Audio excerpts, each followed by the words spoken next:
Hello student, online classes में आपका स्वागत है। आज आपके सामने एक नया टॉपिक लेकर के आए हैं, उपनिषद के संदर्भ में हम लोग अध्ययन करेंगे। जैसा आपकी जान है, वैदिक साहित्य में 4 पार्ट थे। अभी आप ब्लैक बोर्ड पे बहुत सारी चीज़ें इसको समझाएंगे। तो चलिए इसे बस को स्टार्ट करते हैं और अध्ययन करते हैं उपनिषद क्या है, इनके संदर्भ में अध्ययन करेंगे। तो सबसे पहले आज आप देख रहे हैं कि और दिन इंट्रो हम सबसे स्टार्ट में देते हैं, लेकिन आज इंट्रो बाद में लिखे हैं, यानी परिचय बाद में समझाएंगे। पहले आपको थोड़ा से पहले की चीज़ों को समझा दें, इसके बाद इसको आगे बढ़ाते, नहीं तो समझ में नहीं आएगा।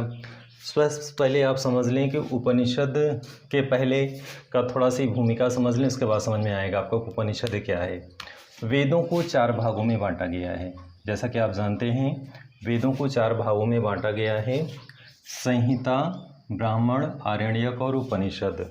तो इसके पहले की वीडियो आपके पास जा चुका है। पहले वाले वीडियो में आप जब अध्ययन करेंगे तो जैसा कि आप देख रहे थे कि वेदों के वेद हैं, तो वेदों के ही अंग संहिता है, वेदों के ही अंग उपनिषद है, वेदों के ही अंग ब्राह्मण ग्रंथ है, वेदों के ही अंग आरण्यक ग्रंथ है। यानी वेदों के इस प्रकार से ये भाग हैं: संहिता, ब्राह्मण, आरण्यक और उपनिषद। संहिता का भी आपके पास वीडियो जा चुका है, ब्राह्मण का भी जा चुका है और आरण्यक का भी जा चुका है। ये तीनों क्या क्या हैं, इसके विषय में वीडियो में विस्तार से बताया गया है। तो आज हम लोग उपनिषद के संदर्भ में अध्ययन करेंगे। यानी कि जैसा आप देख रहे हैं कि संहिता, ब्राह्मण, आरण्यक का वीडियो जा चुका है और इसी का आगे उपनिषद है, यानी वेदों के ही अंग हैं, वेदों से इतर अलग नहीं हैं। कुछ लोग अलग समझते हैं कि अलग चीज़ें हैं ये, तो आप जानते रहें कि ये वेदों के ही अंग हैं। यानी वेदों के 4 भाग हैं, 4 अंग के रूप में हैं और उन्हीं चारों में से आज चौथा जो उपनिषद है उसी के संदर्भ में हम लोग अध्ययन करेंगे। तो जैसा आप देख रहे हैं कि ये वेदों के 4 अंग हैं। उपनिषद वेदों के अंतिम भाग हैं। तो यानी कि संहिता पहला है, ब्राह्मण है, उसके बाद आरण्यक और नेक्स्ट इसी क्रम में उपनिषद है। तो इस तरह से उपनिषद वेदों का क्या है, अंतिम भाग है। एग्जाम में बहुत सारे क्वेश्चन आते हैं ऐसे कि वेदों का अंतिम भाग क्या कहलाता है, उपनिषद कहलाता है। वेरी इंपॉर्टेंट क्वेश्चन है।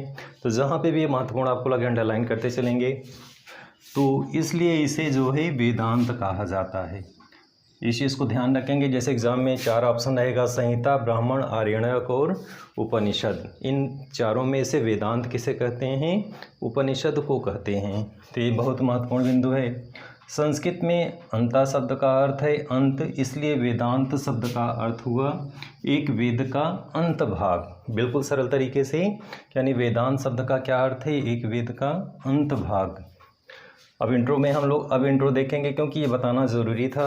क्योंकि डायरेक्टली अगर हम डायरेक्टली कि उपनिषद क्या है, इसका परिचय क्या है, सीधे बताने लगते तो शायद आपको कम समझ में आता। इसलिए आपको जो है पूर्व चीज़ों को समझाना ज़रूरी था कि वेदों के 4 अंग हैं और चारों अंगों में अंतिम भाग उपनिषद कहलाता है। तो आज हम लोग उपनिषद का अध्ययन करेंगे। तो उसका सीधे अगर शाब्दिक अर्थ बता दिया जाता तो शायद आपको कम समझ में आता। तो इसी क्रम में हम लोग आगे बढ़ेंगे। अब हम लोग परिचय का अध्ययन करेंगे।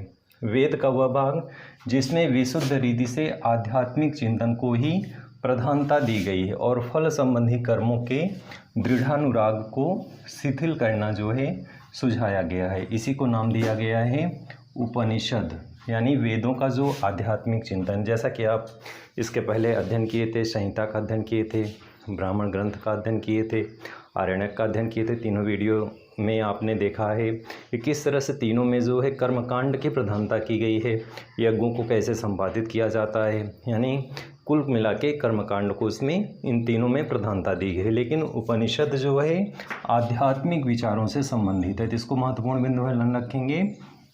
इसमें आध्यात्मिक चिंतन पर बल दिया गया है। तो इस तरह से वेद जो हैं, वेदों के जो 3 अंग हैं, यानी ब्राह्मण है, आरण्यक है, संहिता है, इसमें कर्मकांड पर आधारित विषय वस्तु है और उपनिषद जो है आध्यात्मिक विषय से संबंधित है। यानी इसमें एक प्रकार से ब्रह्म ज्ञान से संबंधित विषय वस्तु इसमें है। तो तीनों से ये थोड़ा सा डिफरेंट है, इस चीज़ को ध्यान रखेंगे। आगे हम लोग उपनिषद का शाब्दिक अर्थ देखेंगे, यानी उपनिषद का शाब्दिक अर्थ क्या है, इसके संदर्भ में अध्ययन करेंगे।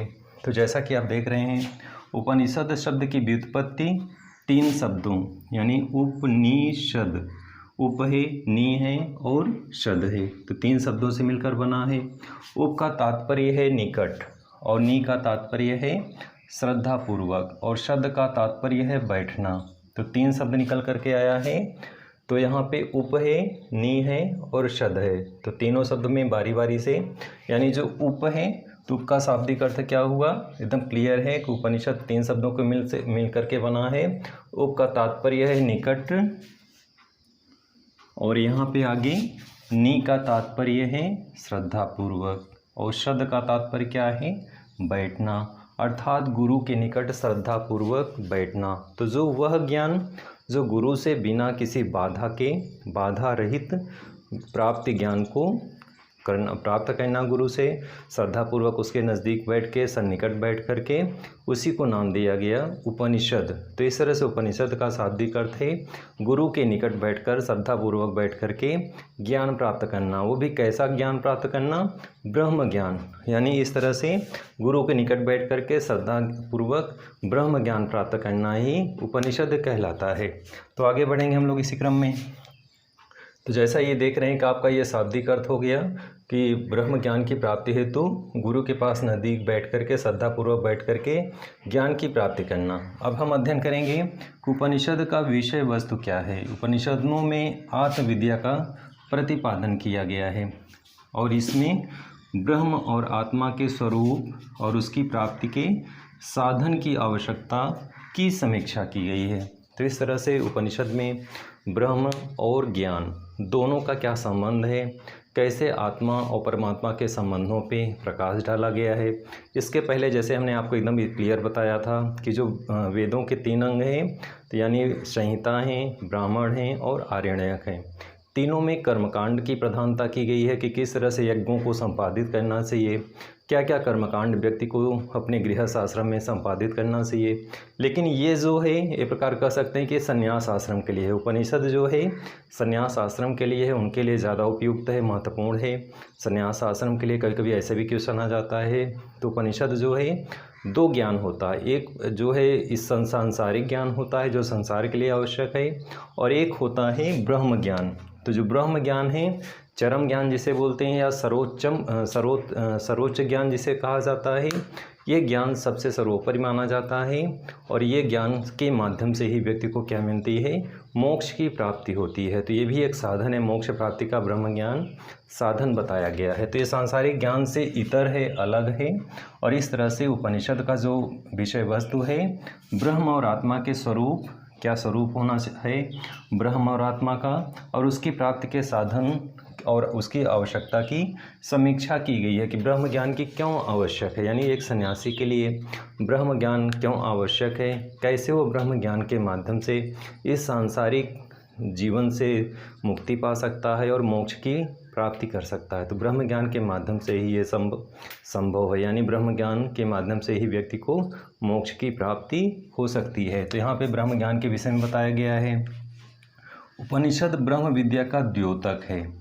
उपनिषद में देवता, दानव, ऋषि मुनि, पशु पक्षी, चर अचर के माध्यम बना करके प्रेरणादायक कथाओं की रचना की गई है। बहुत सारी चीज़ें हैं इन देवताओं की, पशु पक्षियों की, पृथ्वी की, वनस्पतियों की, इनके माध्यम से कहानी बना करके और लोगों को, या इस सांसारिक लोगों को, उनको प्रेरणादायक कहानी बताया गया है। यानी ये प्रकार से ये क्या है, इस कथानक के, इस कहानी के मुख्य पात्र हैं, और इन पात्रों को आधार बना करके कहानी के माध्यम से लोगों को प्रेरणा प्रदान की गई है। इसी क्रम में आगे बढ़ेंगे। तो इसी में जो है, जैसे देवता जो हैं, इसी क्रम में ब्रह्मा हैं, विष्णु हैं, महेश हैं, अग्नि हैं, सूर्य हैं, इंद्र हैं, और इसी के साथ साथ कुछ भौतिक चीज़ें हैं जैसे नदी, समुद्र, पर्वत, वृक्ष। ये उपनिषद के कथापात्र हैं, और आत्मा और परमात्मा तथा ब्रह्म की स्पष्ट व्याख्या की गई है। आत्मा का स्वरूप क्या है, ब्रह्म क्या है, परमात्मा क्या है, इन सब चीज़ों के विषय में उनकी दार्शनिक व्याख्या की गई है। इस तरह से व्यक्ति ब्रह्म ज्ञान के माध्यम से सांसारिक दुखों से दूर होकर के मोक्ष की प्राप्ति कर सकता है। तो इस प्रकार से संन्यास आश्रम के लिए उपनिषद बहुत ही उपयुक्त माना गया है। इसी क्रम में आगे बढ़ेंगे। जैसा आपको ब्लैक बोर्ड देख रहा है, प्रमुख उपनिषद। तो उपनिषद जो है वेदों के आधार पर डिवाइड किया गया। एग्जाम में पूछा जाता है कि कौन से उपनिषद किस वेद के हैं, तो वर्गीकरण के आधार पर आप नोट्स बनाएंगे और तैयार करेंगे। तो हम लोग अध्ययन करेंगे। जैसे सबसे पहला है ऋग्वेद। अब ऋग्वेद का ऐतरेयोपनिषद है, तो इस तरह से ऋग्वेद का उपनिषद। यजुर्वेद का है बृहदारण्यकोपनिषद, और इसी क्रम में ईशावास्योपनिषद, तैत्तिरीयोपनिषद, कठोपनिषद, श्वेतारसोपनिषद, मैत्रायणी उपनिषद। डियर स्टूडेंट, आप लोग सामवेद का उपनिषद अध्ययन करेंगे। सामवेद के कौन कौन से हैं? तो वाष्कल उपनिषद है, छांदोग्य उपनिषद है और केनोपनिषद है। नेक्स्ट इसी क्रम में है अथर्ववेद। अथर्ववेद में मांडूक्योपनिषद है, प्रश्नोपनिषद है, मुंडकोपनिषद है। अब यहाँ पे एक मुंडकोपनिषद आया है। एक महत्वपूर्ण बिंदु है, भारत का जो आदर्श वाक्य है सत्यमेव जयते। सत्यमेव जयते आदर्श वाक्य कई जगह प्रयोग होता है, कई जगह लिखा होता है। आपने देखा होगा जो IPS होते हैं उनके जो कैप होता है उसमें सत्यमेव जयते लिखा होता है, कई जगह यूज़ किया जाता है। तो सत्यमेव जयते जो आदर्श वाक्य है वो कहाँ से लिया गया है? मुंडकोपनिषद। वेरी इंपॉर्टेंट है, एग्जाम में हमेशा आता है।